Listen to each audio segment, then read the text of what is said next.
안녕하세요, 모아나입니다. 오랜만에 돌아와 인사드립니다. 직전 영상을 보니 제가 아주 짧은 단발이었는데 벌써 이렇게 머리가 많이 길었어요. 모두들 잘 지내고 계셨나요? 저희가 이제 유튜브를 다시 열심히 해보려고 합니다. 전처럼 앞으로도 도움되는 영상 올려드릴 예정이니 많은 관심 부탁드립니다. 오늘은 2만 회 이상 조회수로 저희 채널 최대 인기 컨텐츠가 된 인쇄전 체크리스트의 두 번째 시리즈로 표지 작업 시 생소할 수 있는 용어들을 함께 살펴보려고 합니다. 아무래도 인쇄를 업으로 하시는 분들이 아니시라면 인쇄소와 소통하실 때 모르는 단어들이 많아 조금 부담되실 수 있을 것 같은데요. 오늘 영상을 잘 시청하시면 조금 더 자신감이 생길 것 같습니다. 표지에는 각 부분을 지칭하는 이름이 있습니다. 앞에 오는 페이지는 앞표지, 뒤에 오는 페이지는 뒷표지라고 하면 되는데 왜 다른 이름이 필요할까요? 의외로 표지에는 겉에서 보이는 앞장과 뒷장만 있는 것이 아니기 때문입니다. 우선 본격적인 설명에 들어가기 전에 이곳을 앞표지, 이곳을 뒷표지로 먼저 말씀드리고 시작하겠습니다.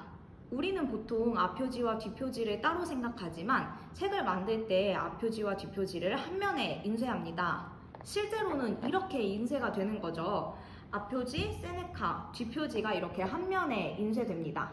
앞표지와 뒷표지만 있으면 헷갈릴 일이 없는데 가끔 표지를 양면으로 인쇄하는 경우가 있습니다. 표지를 양면으로 인쇄한다는 것은 이렇게 표지 안쪽에도 인쇄를 한다는 뜻이에요. 이렇게 되면 바깥쪽에서 보이는 면이 두 개, 안쪽에 보이는 면이 또 다시 두 개가 되어서 표지가 총 4페이지가 됩니다. 이 여러 면을 각자 원하는 대로 설명하다 보면 혼선이 생겨서 작업에 문제가 될 수 있기 때문에 각 면에 이름을 붙여주었습니다. 가장 중요한 앞표지가 표 1이 됩니다. 앞표지를 넘겼을 때 나오는 이 면이 표 2가 됩니다. 뒷표지의 안쪽 면은 표 3, 뒷표지는 표 4라고 부릅니다. 인쇄 시에는 이렇게 표 1과 표 4가 한 면에 인쇄되고 표 2와 표 3이 마주보며 인쇄됩니다. 표 1과 표 4의 인쇄면을 작업할 때 주의해야 할 점은 세네카를 기준으로 오른쪽에 앞표지인 표 1이 오고 세네카를 기준으로 왼쪽에 뒷표지인 표 4가 와야 한다는 점입니다. 책이 만들어졌을 때의 모양을 생각하면 쉬운데요. 표지를 이렇게 펼쳤을 때 세네카의 오른쪽, 여러분이 보셨을 때 오른쪽이 앞표지가 온다는 걸 확인할 수 있죠. 안쪽인 표 2와 표 3을 작업할 때도 주의사항이 있습니다. 표 2와 표 3에 배경이 있는 경우인데요. 이때 책등을 포함하여 양옆으로 4에서 5mm 정도는 백지로 비워서 인쇄되지 않도록 해야 합니다. 왜냐하면 이곳에는 풀이 붙어서 내지와 표지를 결합해야 하는데 잉크가 묻어 있으면 접착이 잘 되지 않을 가능성이 있기 때문입니다. 다음은 날개에 대해 이야기해 보려고 해요. 날개는 표지 안쪽으로 접히는 이 부분을 말합니다. 날개에 들어가야 하는 내용이 정해져 있는 것은 아니지만 보편적으로는 책 소개나 작가 소개 같은 것들이 들어갑니다.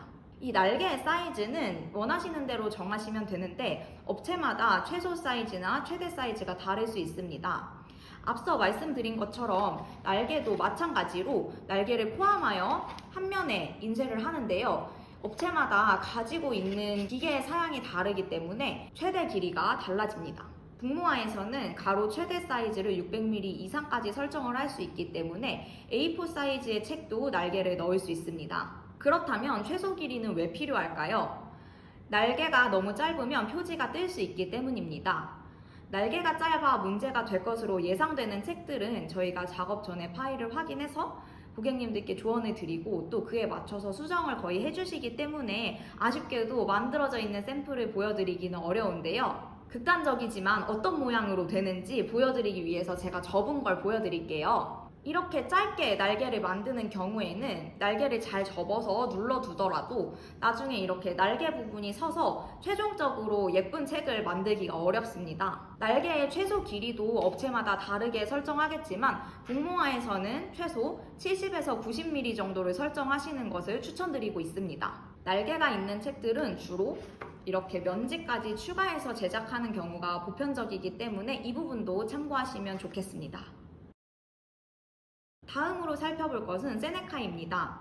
인쇄 분야에서는 아주 많이 사용하는 단어인 동시에 책을 만들지 않는다면 평생 모를 수도 있는 단어죠. 세네카는 이 책등을 지칭하는 말입니다. 작업할 때는 책등보다는 세네카라는 말을 훨씬 많이 사용하는 것 같아요. 이 책등은 종이의 종류, 평량, 책의 페이지, 제본 방식 등 여러 요소에 따라 달라질 수 있습니다. 종이의 종류나 평량에 대해서는 추후 더 자세히 다룰 기회가 있을 것 같은데요. 간략하게만 말씀드리자면 동일한 페이지의 책을 동일한 평량의 종이를 사용해서 인쇄를 한다고 하더라도 어떤 종류의 종이를 사용하느냐에 따라 책 두께가 달라질 수 있습니다.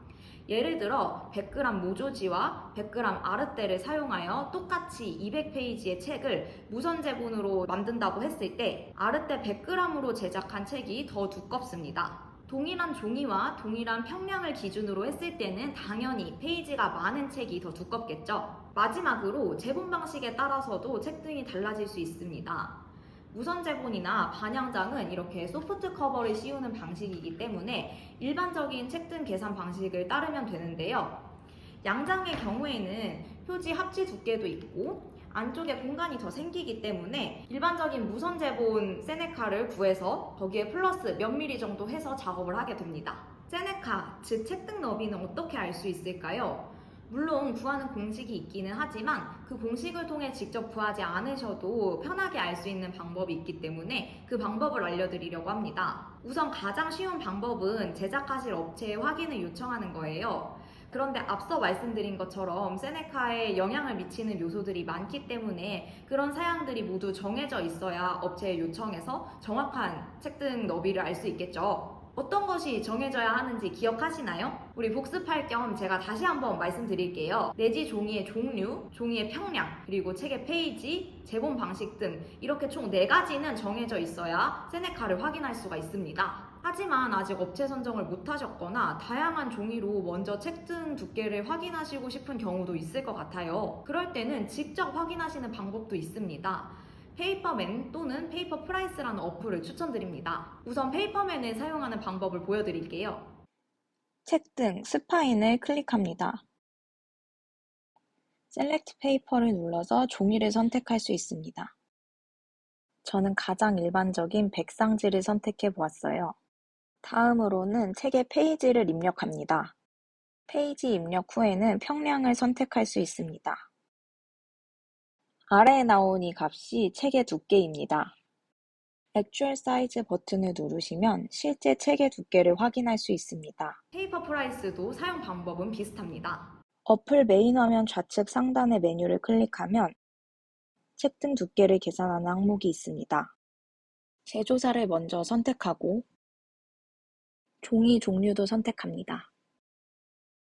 그 다음은 종이의 두께를 선택합니다. 마지막으로 페이지까지 입력하면 책등의 두께를 알 수 있습니다.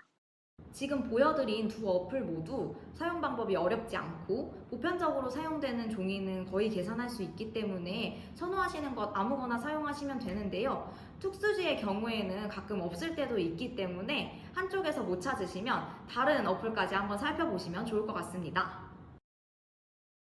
오늘은 출판이나 인쇄 초보가 표지를 작업할 때 생소할 수 있는 부분들을 함께 살펴보았어요. 표지를 작업하고 계신다면 거의 인쇄 직전 단계까지 오신 것 같은데요. 끝까지 힘내셔서 멋진 작품 만드시길 응원합니다. 궁금한 점이 있으시다면 언제나 댓글 남겨주세요. 그럼 우리 다음 주에 만나요. 안녕!